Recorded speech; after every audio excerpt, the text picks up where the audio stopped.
오늘은 10월 12일 생명의 산 본문입니다. 호세아 9장 10절부터 17절까지 말씀을 통해서 오늘 우리들에게 주신 말씀을 살펴보도록 하겠습니다. 아무래도 우리가 계속해서 호세아 말씀을 읽고 있는데 계속 우리의 마음을 어렵게 하는 말씀이 주어지고 있습니다. 사실 설교자로서도 사실 말씀을 나누기가 어렵고 아마 묵상하는 성도들도 마음을 무겁게 하는 말씀들이 계속 이어지는 것 같아요. 근데 왜 하나님께서 계속해서 이렇게 무거운 말씀들을 우리들에게 주실까라고 되돌아본다면 그만큼 하나님께서 우리들을 너무나 사랑하시기 때문에 그 첫사랑의 그 강렬함을 잊지 않고 계시기 때문에 그 사랑을 포기하고 싶지 않기 때문에 그들을 향해서 구구절절 설명하고 계신 것만 같은 그런 마음이 느껴지는 것 같습니다. 10절 말씀해 보시면 이렇게 말씀하고 있어요. 옛적에 내가 이스라엘을 만나기를 광야에서 포도를 만난 같이 하였으며 너희 조상들을 보기를 무화과 나무에서 처음 맺힌 첫 열매를 본 같이 하였거늘 그들이 바알보올에 가서 부끄러운 우상에게 몸을 드림으로 저희가 사랑하는 우상같이 가증하여졌도다 라고 말씀하고 있죠. 옛적에 내가 이스라엘을 만나기를 어떻게 만났냐면 광야에서 포도를 만나기가 쉽습니까? 거의 불가능한 일이죠. 얼마나 기쁘겠습니까? 광야에서 그 척박한 땅에서 포도를 만나면 얼마나 기쁘고 환희에 찬 일이겠습니까? 그런 느낌으로 이스라엘을 내가 만났다. 또한 무화과 나무, 우리 이인영 집사님의 가정에 무화과가 키워지고 있는데 가끔씩 첫 열매가 따주면 따서 주시거든요. 먹어보면 너무 부드럽고 맛있더라고요.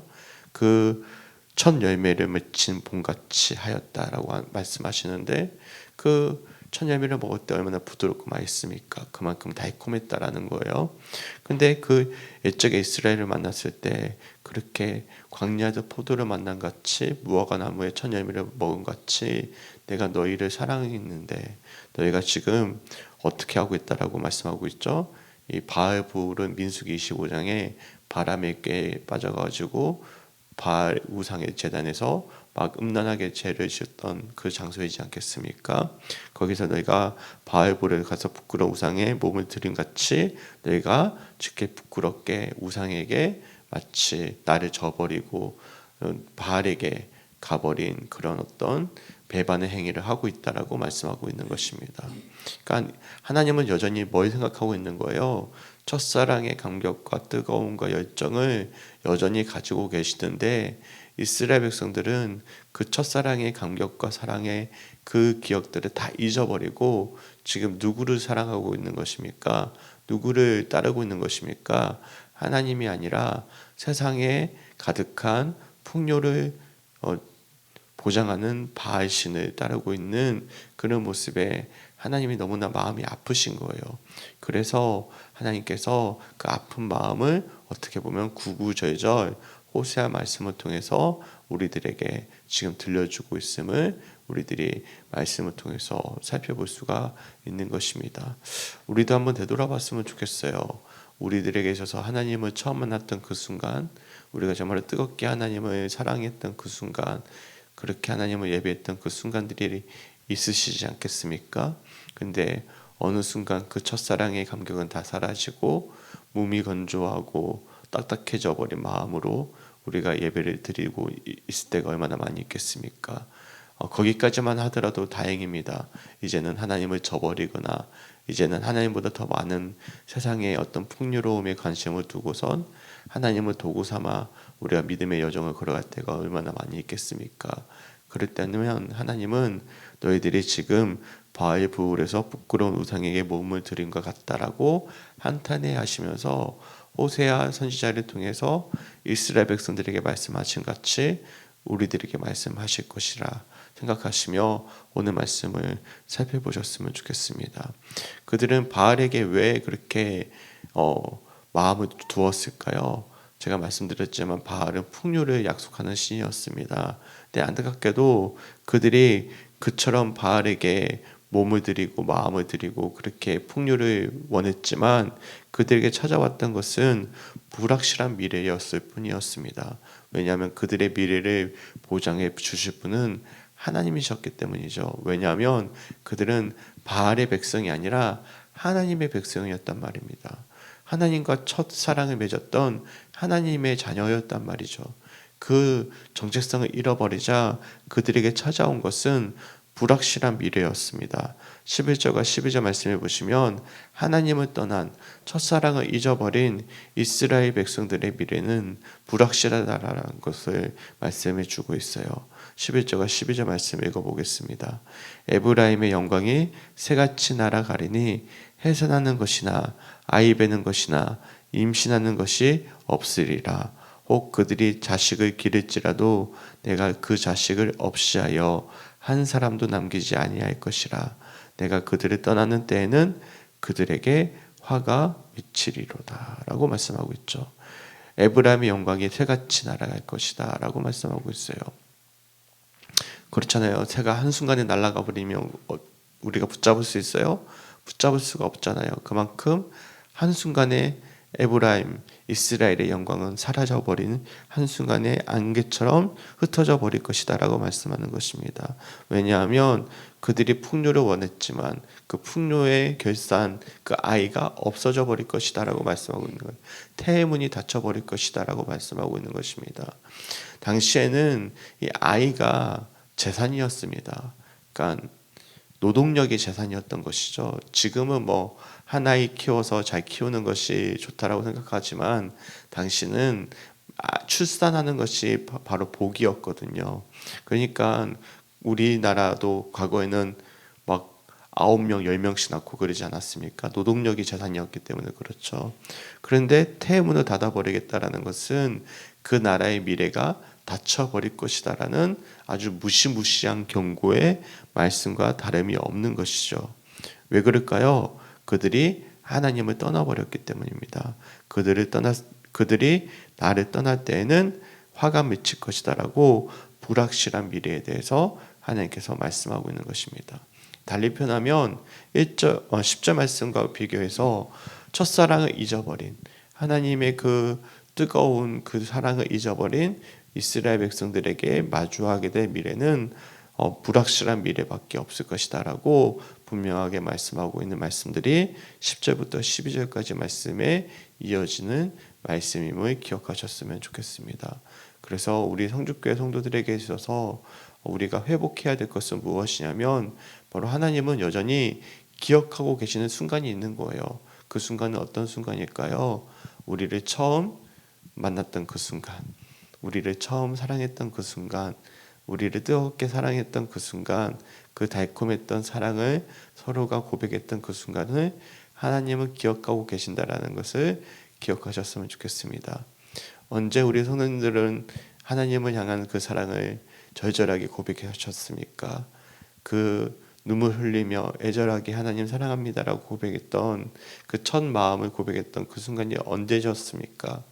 그 순간을 우리가 다시금 떠올려 보면서 우리의 신앙이 다시금 그 순수했던 그 시절로 돌아가기를 사모하고 또한 소망하면서 기도할 수 있는 우리 성주교회 성도들이 되었으면 좋겠어요. 그래서 하나님을 만나기를 마치 광야에서 포도를 만난 같이 되셨으면 좋겠고, 하나님을 만남이 무화과 나무에서 처음 맺힌 첫 열매를 본 같이 되셨으면 좋겠어요. 그래서 내일 주일 예배인데 내일 주일 예배 나올 때 그냥 주일 됐으니까 나와야지, 어쩔 수 없이 나와야지, 명목상 나와야지, 안 나오면 안 되니까 나와야지. 심지어 그런 분들도 계십니다. 교회 안 나오면 벌 받을 것 같으니까. 제가 제일 싫어하는 말이거든요. 교회 안 나오면 벌 받을 것 같으니까 나와야지. 그런 마음으로 나올 거였으면 안 나오는 게 낫죠. 사실 그 예배를 하나님께서 받아주실까요? 우리가 어떤 마음으로 나와야 될까요? 마치 광야에서 포도를 만난 같이, 우리 마치 무화과 나무에서 처음 맺힌 첫 열매를 우리가 따먹는 느낌으로 기대하는 마음으로 나와야 되지 않겠습니까? 그 열매가 그 마음 가운데 은혜가 있는 것이지, 우리가 그런 다른 마음으로 나와봤자 앉아서 꾸벅꾸벅 졸기나 하지. 우리가 그 예배 가운데 어떤 은혜가 임할 수가 있겠습니까? 우리가 마음가짐에 따라서 많은 것들이 달라질 수 있다는 사실을 기억하시고, 우리가 잊어버리지 말아야 될 것은 하나님은 우리와 달리 그 첫 마음을 잊어버리지 않고 계신다라는 거예요. 그러니까 굳이 하나님은 구구절절 이렇게 말씀하실 필요가 없어요. 그렇지 않습니까? 그냥 10번 하시면 끝이죠. 하나님께서 왜 이렇게 구구절절 말씀하시겠습니까? 그 마음을 잊어버리지 않았기 때문에 그렇습니다. 그 애타는 마음 가지고 얼만큼 이스라엘 백성들에게 그렇게 말씀하고 계시는지 우리가 기억하셨으면 좋겠어요. 17절 말씀 보십시오. 그들이 듣지 아니함으로 내 하나님이 그들을 버리신다라고 말씀하시는 것을 역설적으로 표현하고 있는 것입니다. 반대로 말하면 그들이 좀 들었으면 좋겠다, 내 하나님이 말하고 있다라는 뜻이기도 한 것이거든요. 그들이 너무 안 듣고 있다. 그러니까 이 호세아 말씀을 가지고 계속 하나님께서는, 사실 이 설교하기 어려운 게요, 거의 비슷한 말씀의 연속입니다. 반복입니다. 거의 비슷한 말씀의 반복을 이어가고 있는데, 그 말씀을 이어가고 계신 이유는 이 10절 말씀 때문이죠. 그 첫사랑과 그 간격을 하나님은 잊고 계시지 않고 계시기 때문에 그런 것입니다. 또한 13절 말씀해 보시면 하나님은 이스라엘 백성들을 마치 아름다운 두루처럼 신기셨어요. 하지만 이스라엘 백성들은 그런 아름다운 이스라엘 백성들의 그 장소와 그런 어떤 나라를 살인하는 자들에게 끌어내려 버렸습니다. 이 두로는 어디냐면 페니키아 지역입니다. 아름다운 지역이고 아주 부유한 지역이었어요. 근데 이스라엘 지역도 젖과 꿀이 흐르는 땅으로 하나님께서 보내주지 않으셨습니까? 그런데 그 자식들을 살인하는 자에게로 끌어내려 버렸습니다. 이 두로도 누구에게 멸망당했냐면 아수르에게 멸망당했어요. 그래서 그들이 결국에는 하나님께서 아름다운 하나님의 젖과 꿀이 흐르는 땅으로 인도해 주셨는데, 그들이 한 것은 무엇이냐면 하나님께 무엇을 주시겠습니까? 물어보았자 하나님을 저버렸기 때문에 그들에게 가져온 것은 아이 베지 못하는 태와 젖없는 유방을 주셨다라고 말씀하시는 그런 어떤 비참한 미래만 가져오게 되었다라고 말씀하고 계심을 우리들이 말씀을 통해서 볼 수가 있는 것이죠. 하나님은 아름다운 것으로 그들에게 주었지만, 그들이 하나님께 하나님 무엇을 주시겠습니까? 라고 외쳐봤자 그들은 바알부를 섬겼기 때문에, 바알부에서 바알을 섬겼기 때문에 그들에게 주어진 미래는 불확실한 미래, 그리고 멸망의 미래밖에 없었음을 우리들이 말씀을 통해서 살펴볼 수가 있어요. 왜 그러냐면 15절 말씀해 보시면 길갈이라는 지명이 분명하게 예시적으로 표현되어져 있습니다. 혹시 길갈 기억나십니까? 길갈이 어떤 지역입니까? 하나님께서 젖과 꿀이 흐르는 땅에 처음으로 들어갔을 때 요단강에 있는 12개의 돌을 가져다가 세워서 이제 처음으로 그 땅에 들어가면서 돌을 세워놓고는 기념케 했던 그 지역이지 않습니까? 여호수아가 처음 그 땅에 들어갔을 때, 그리고 하나님을 기념하게 했던 그 지역이 길갈이었습니다. 처음 들어보는 이야기처럼 들릴 수도 있어요. 근데 그렇습니다. 여호수아서 말씀해 보시면 젖과 꿀이 흐르는 땅에 들어갈 때 요단강에 있는 돌을 이제 가져다가 12개의 돌, 12지파를 뜻하는 거겠죠. 세워다가 그 땅을 이제 기념하면서 하나님이 우리를 처음으로 젖과 꿀이 흐르는 땅으로 들어오게 해주셨다라는 것을 기념하며 찬양하게 했던 그런 기념비적인 지역이 길갈입니다. 그리고 사울의 근거지기도 하고요.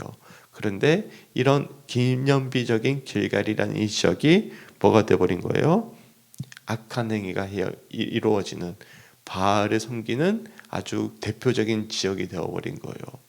그러니까 두로와 같은 지역으로 하나님께서 이스라엘 백성들을 삼아 주었는데, 근데 그들이 뭐가 한 거예요? 그 지역을, 길갈과 같은 그런 상징적인 지역을 바알을 섬기는 지역으로 만들어 버렸단 말이죠.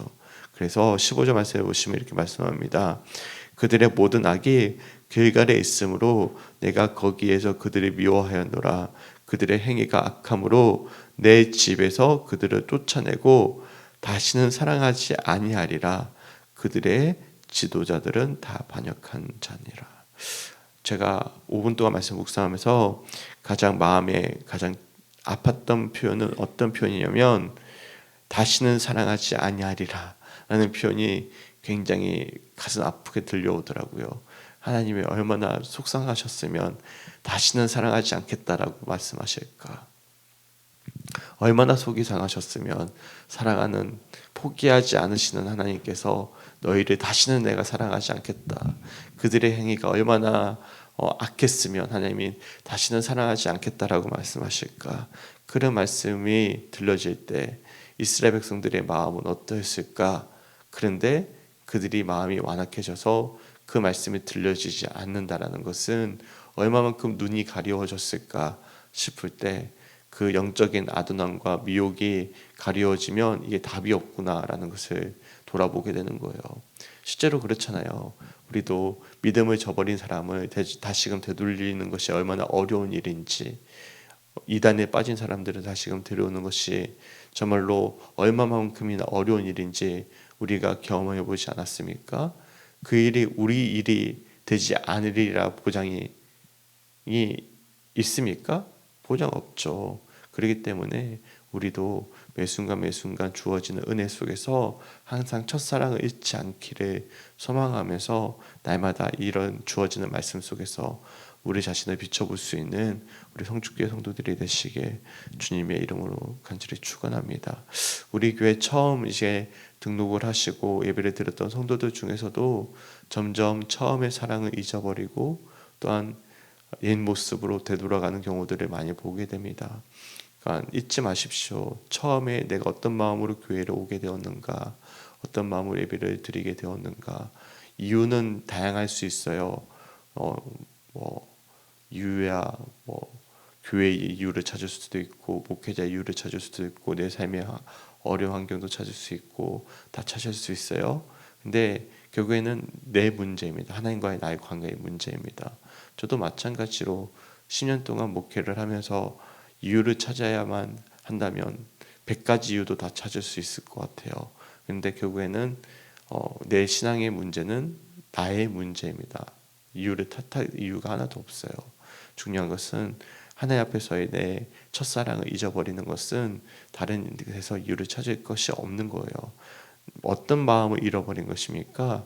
10절 말씀에서 말씀하는 광야에서 포도를 만난 같이 하였고 너의 조상들을 보기를 무화과 나무에서 처음 맺힌 첫 열매를 본 같이 하는 하나님의 그 마음을 잃어버렸다라는 사실을 우리가 잊지 않으셨으면 좋겠습니다. 그래서 16절 말씀해 보시면 그런 자들은 어떻게 된다고 말씀하고 있습니까? 에브라임은 매를 맞아 그 뿌리가 말라 열매를 맺지 못하나니 비록 아이를 낳을지라도 내가 그 사랑하는 태 열매를 죽이리라 라고 말씀하고 있습니다. 태 열매를 죽이겠다라는 것은 멸망시키겠다라는 뜻입니다. 그러니까 끔찍한 표현이죠. 완전히 말라 죽이겠다. 이스라엘을 멸망하게 될 것이다 라고 분명하게 말씀하고 계시고 실제로 이스라엘은 이런 말씀 그대로의 선포대로 멸망당하게 됩니다. 왜 그렇습니까? 그들이 듣지 않았기 때문에 하나님을 버렸기 때문에 그들이 여러 나라 가운데 떠도는 자가 될 것이다 라고 호세아 선지자를 통해서 이스라엘 백성들에게 경고하고 있음을 우리들이 말씀을 통해서 살펴볼 수가 있습니다. 이처럼 호세아 9장 10절부터 10절까지 말씀은 사실 지금까지 우리가 들었던 말씀의 연장선이에요. 굉장히 마음 무거운 말씀이고 어려운 말씀이에요. 그래서 제가 오늘 말씀 묵상하면서 호세아 말씀이 언제 끝날지 봤더니 목요일날 끝납니다. 목요일날 끝납니다. 목요일까지 계속 이어집니다. 목요일까지 계속 이렇게 무거운 말씀이 이어져서 언제 끝나지 이게 보니까 목요일날 끝나면 이제 갈라디아서 말씀을 지나갑니다. 그러니까 저도 좀 어렵더라고요. 왜냐하면 계속 이게 똑같은 말씀의 반복이니까 이게 설교자로서도 어렵고 무겁고 듣는 분들도 아마 마음이 무거울 거예요. 근데 어쩌겠어요. 이런 말씀 우리들에게 주어졌다라는 것은 이유가 있겠죠. 이런 타이밍에 왜 이 말씀을 주셨을까? 왜 이렇게 구구절절 말씀하고 계실까? 우리가 기억하시면서 우리가 특별히 10절 말씀에 좀 주목해 보시고 하나님의 그 첫 사랑의 그 그 열망, 갈망을 잊지 않고 계신다는 사실을 주목해 보시면서 묵상해 볼 수 있는 우리 성주교회 성도들이 되시길 주님의 이름으로 간절히 축원합니다. 아멘. 우리 함께 기도했으면 좋겠습니다. 토요일은 예배와 영적 정쟁을 위한 기도인데요. 세 가지 기도 제목 읽어드리겠습니다. 첫 번째, 예배를 방해하는 모든 상황과 마음을 어지럽히는 근심 걱정을 주님 손에 맡겨드리며, 두 번째, 우리가 기도하고 말씀 듣고 예배하는 것을 마귀가 끊임없이 회방하지만 우리 아버지 되는 하나님을 온전히 붙잡아 승리할 수 있도록, 세 번째, 말씀의 충만한 은혜와 교제의 기쁨과 나눔의 풍성함이 언제나 넘치는 우리 교회가 될 수 있도록 함께 기도해 주셨으면 좋겠습니다. 예배와 영적 정쟁을 위해서 기도해 주셨으면 좋겠고요. 특별히 내일 있을 예배를 위해서 함께 기도해 주셨으면 좋겠습니다.